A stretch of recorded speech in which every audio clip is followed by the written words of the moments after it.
and welcome back. So today actually I'm going to be recording outside again. I'm going to try to get a few videos recorded today, so obviously I'm going to be in the same position. To be honest, today is the nicest day that we're probably going to be having for the next few months, in my opinion.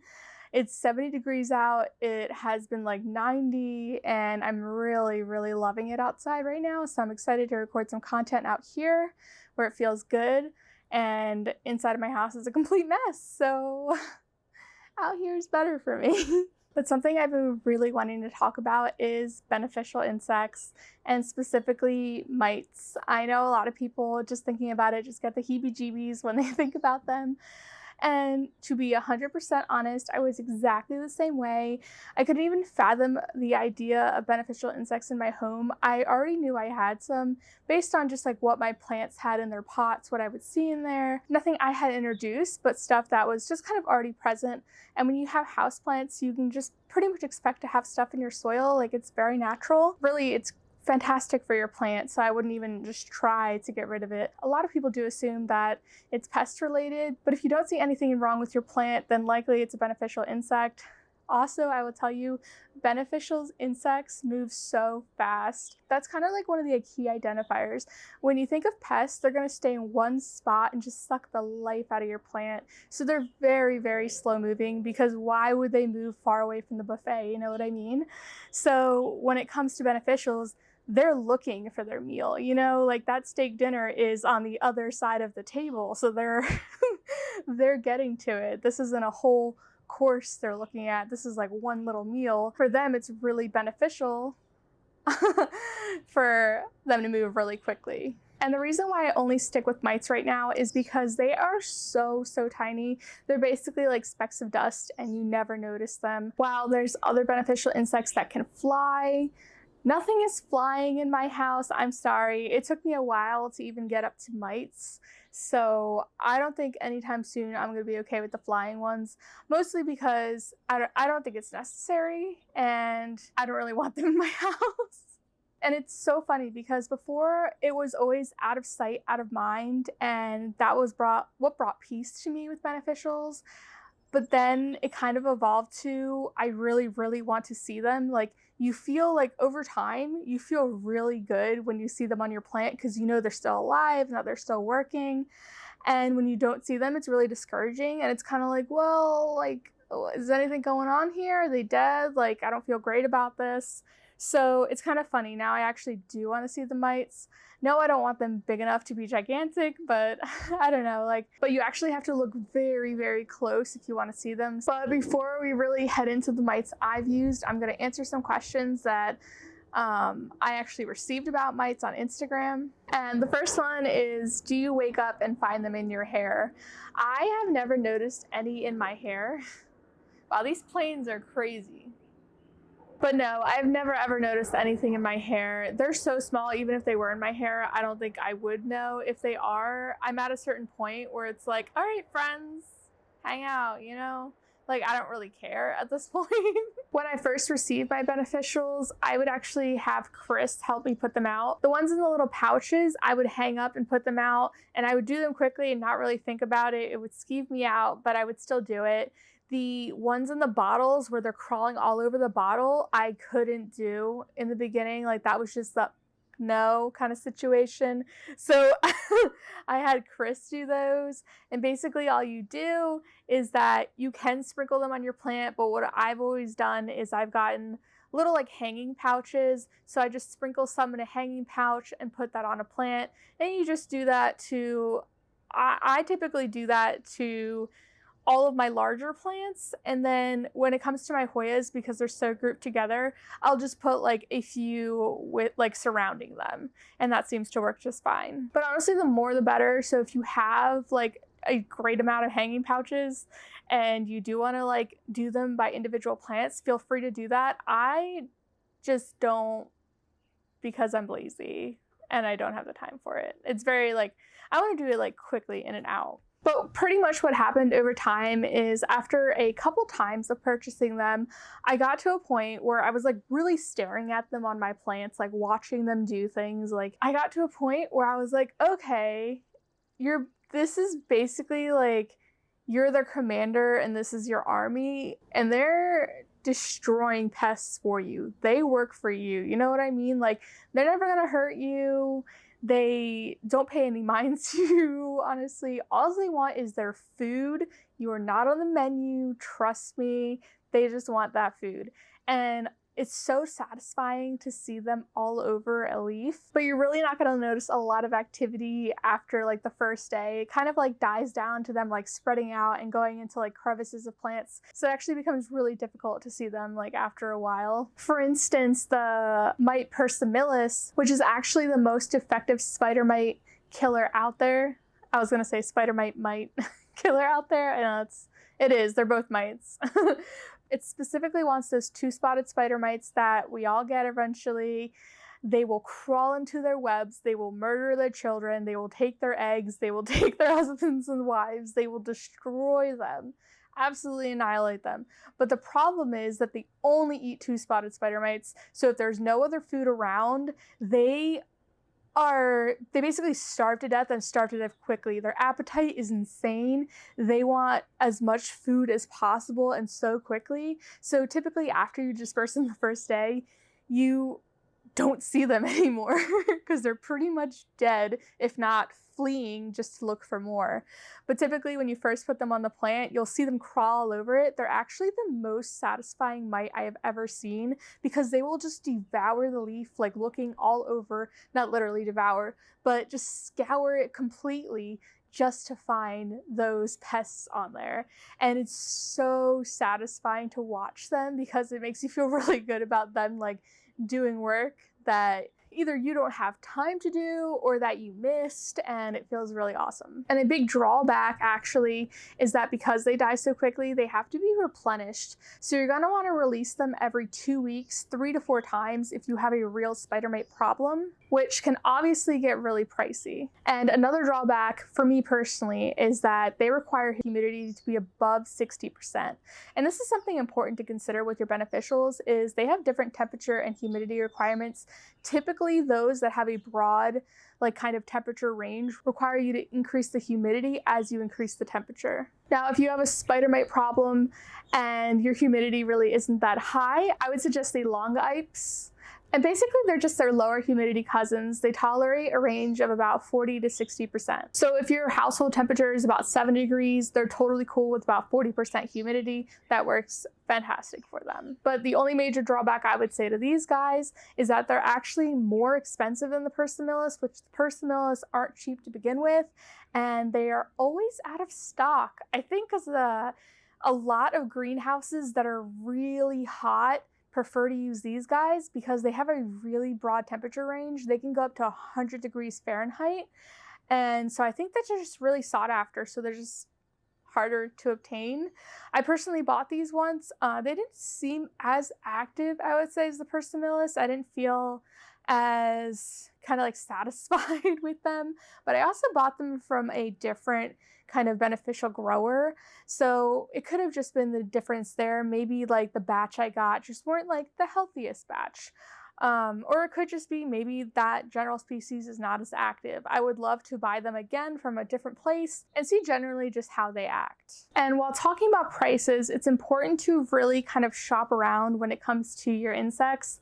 Just like you would for your plants, it's important to look at different websites to kind of just see like what is the most affordable place that you can get these beneficials from, and a place that's like well respected and trusted. Because I've seen some places where you can get beneficials and they don't require you to like overnight them, and I think that's really sketch because beneficials can die really quickly, especially in the male, and their activity rates decline severely after the first day. So I think that it's really important to overnight your beneficials all the time, and there's a lot of places that aren't the greatest about this. But again, when looking at prices, places like Arbico Organics are on the more expensive side, whereas Nature's Good Guys are way more affordable. Now, even though you look at your mite prices, the one might be more affordable, you also have to look at your shipping costs. So place like Arbico has a kind of like medium shipping cost.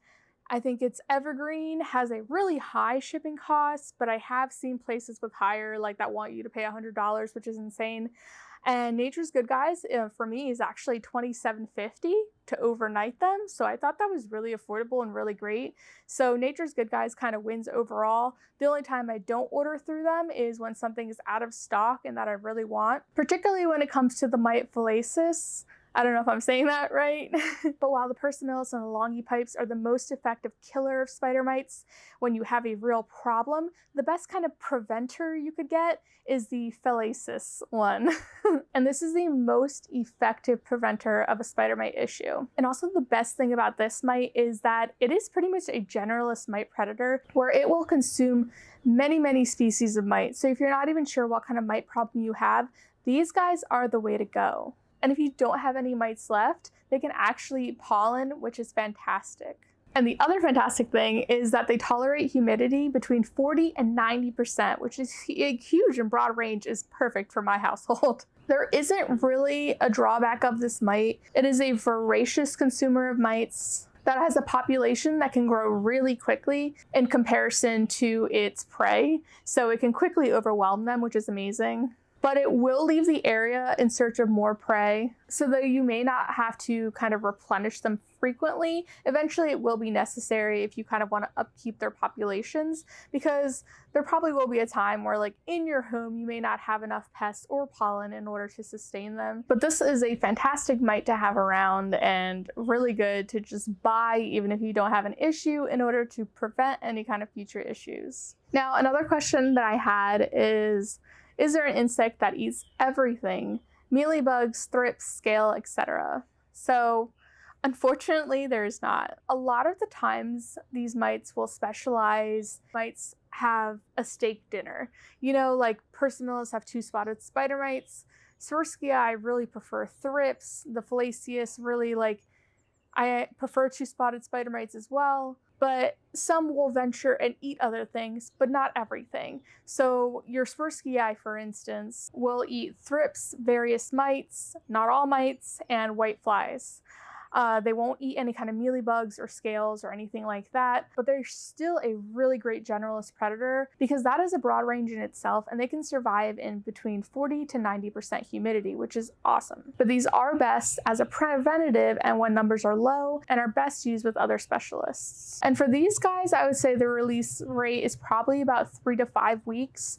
If you actually have a problem and you're not consistent with your release rates, it actually won't solve the problem. These bugs do eventually die, and it's important that you're able to release them back into the population and buy them again in order to keep your pests at bay. And especially if you want to completely eliminate the situation, you have to be really consistent about how often you're buying them. Another example that is one that I don't personally get because of humidity reasons is Cucumaris. A lot of people love this one, but it only tolerates about 65 to 75% humidity. And that's important because when you factor in humidity reasons, you're going to be buying mites. And if you don't have the environment to support them, they'll just die. And that's a real waste of money.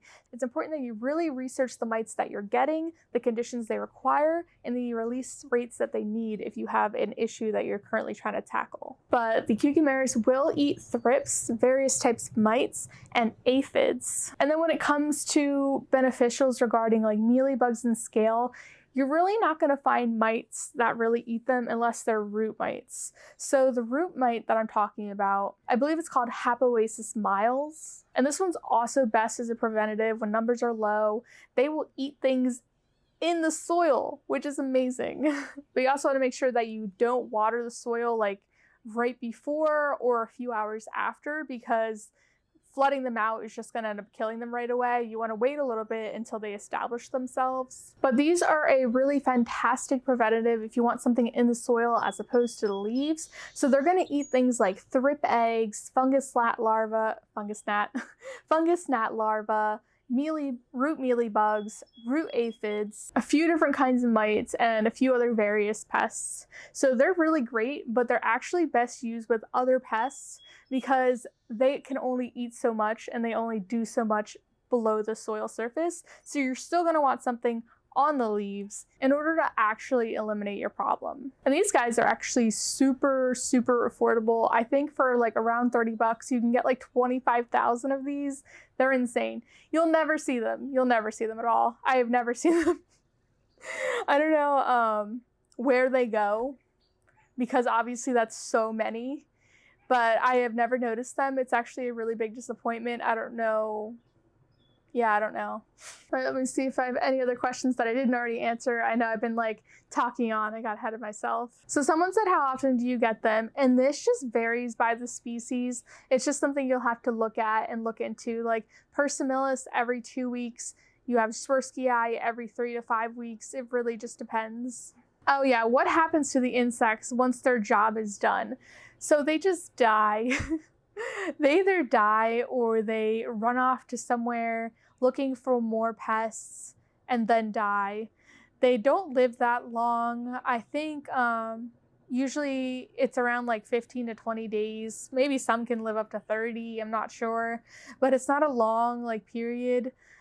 They will like lay eggs and stuff like that, but they don't last without food and a constant source. So, I mean, it's not a bad thing either, because obviously if there's nothing for them to eat, you really don't have a problem, right? But the preventative ones, the ones that can eat pollen, I would definitely look into if you're interested and you don't have a problem, because having something there in case something does happen is just amazing. And if you watch my houseplant tour, you'll know that I talked about my own spider mite issues. And the beneficials I was using was the Persimilis and the Swirsky. So the Swirsky wasn't the greatest preventative I could have used, but I used it because I like that he tackled thrips. And I used to have a thrips issue, so thrips always scared me. So I didn't want a preventative that just focused on spider mites. But I really should have, because when you have a problem, you really need to pick specialized beneficials to go after these guys if you want to eliminate the problem. So now I have the Phalacis ones, so I'm really excited about those. The Persimilis, I was really bad about buying them every 2 weeks. I don't think I ever did it. I may have bought them twice in a row, but honestly, it's expensive. So if you're not willing to put the investment into beneficials, then it can be hard to justify it, because obviously you could be buying other stuff with this money, and especially if you're buying them every 2 weeks, like that's a lot. That's a lot. And you have to pay overnight shipping. You know, it can be hard to really justify that. But it's so worth it if you have a problem, because like I barely have time to cook dinner at night. You know, I feel like I'm just so busy all day. Beneficials are everything to me, and I'm never gonna stop buying them. I may not be the most consistent, but I definitely need that helping hand where I know somebody's like helping me out in the plant room, like eating pests when I'm not there and I can't be there. It's so comforting, that peace of mind that I've never had before. And I just feel like that much less stress when I walk into my plant room. And I know there's never gonna be a real issue. Like, while I've still had like spider mites here and there, it never got full blown. It never blew up. No plant ever died. I may have lost a leaf because I cut it off because, you know, I saw some webbing and some damage, but I don't even know if the spider mites were still alive on it anymore, because the beneficials may have already taken care of it. It's not like they're gonna suck up the webs with them, you know? Like the dead bodies of these pests are still there, and spider mites, you can't see them. So there could be webbing and dead spider mites, and there could be no problem because your beneficial solved it. But, you know, you might think there is because all of that is still there. So you do have to actually regularly clean off your plants in order to kind of reevaluate and reassess the situation. But I promise these guys are well worth the time and effort, and they're actually really fun. When you have an expensive hobby like houseplants, I have a lot of, I feel like, high ticket plants. So for me, the investment is absolutely worth it. It may be hard for me to do sometimes, but it's 100% worth it. It's everything. And it's like having thousands of best friends just in your house trying to help you along, you know, like they're amazing. And I think I've seen like one on my phone case before and be like, oh, hi, little buddy. Like, you know, it's fun. It's like, I feel totally different about beneficials than I used to. I would love to get even like the ones for other pests, like the ones for, there's a mealybug destroyer that I've been wanting to get, but my only aversion to getting it is that it's the larva stage looks like a mealybug. So I don't know if I could handle that, because mealybugs, like thrips, I feel like they're such an immediate problem you need to take care of. And when you see a mealybug, you want to immediately like take that cotton swab and dip it in alcohol and kill it, you know? So if I'm seeing larvae that look like mealybugs, I'm going to be hecka concerned. But it's actually brilliant because they actually place these larvae among mealybugs so that when they hatch, they can just eat them. And that's fantastic. That's so smart. Like, that's the most genius thing. And I fully approve of like that being this evolutionary trait that they've adapted. Like, that's amazing. Like, that's such sabotage and I love it. But I'm still freaked out by it. So I don't know if I will be able to invite that one into my home. But if I ever have a problem, I'll certainly consider it. But I currently don't, so it may just die off anyway. I'm not even sure if it's actually good at preventing or if it'll eat anything else. So I'm worried that it would just completely die off because I currently don't have a mealybug issue. But it would be something to consider. But I hope you found this video interesting. I know beneficial insects can be a lot, but they can also be a lot of fun. So thank you so much for watching this video, and I hope you enjoyed the rest of your weekend.